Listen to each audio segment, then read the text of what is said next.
Let's talk about tenure. As you know, it's a very controversial topic and has been for some time. But here's the bottom line.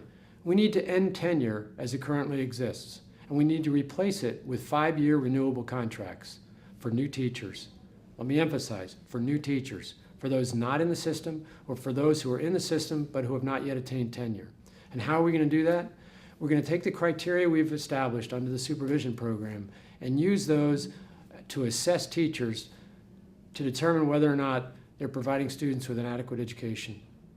And so it'll be a part in the performance of the teachers, part in the performance on the students will be how we determine whether the 5-year contract is given.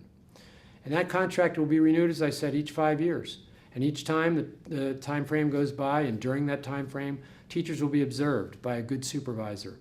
And that supervisor will give, after the observation, feedback on what they saw and an opportunity for the teachers to improve. And if they don't improve after that 5-year period, their contract won't be renewed. But again, in fairness to teachers, if it's not renewed and there's some question about it, and the board decision is not one that the teacher feels has been a fair one, then it will go to an arbitrator.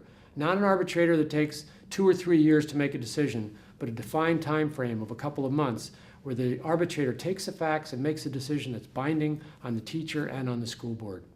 By doing this, we can begin to push forward with the idea that there always has to be continuous improvement in teachers and in the quality of teaching.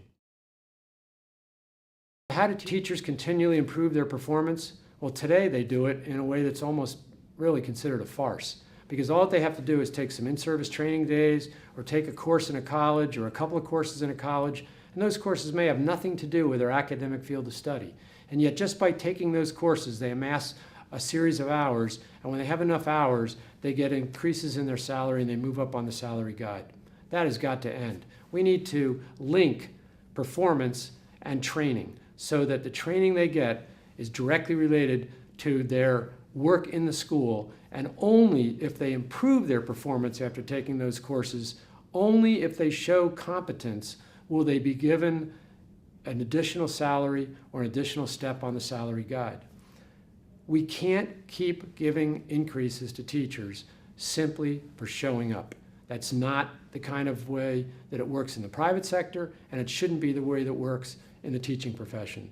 So performance becomes a key component, and if we don't improve performance and if we don't improve accountability overall, we're never going to improve our public school system.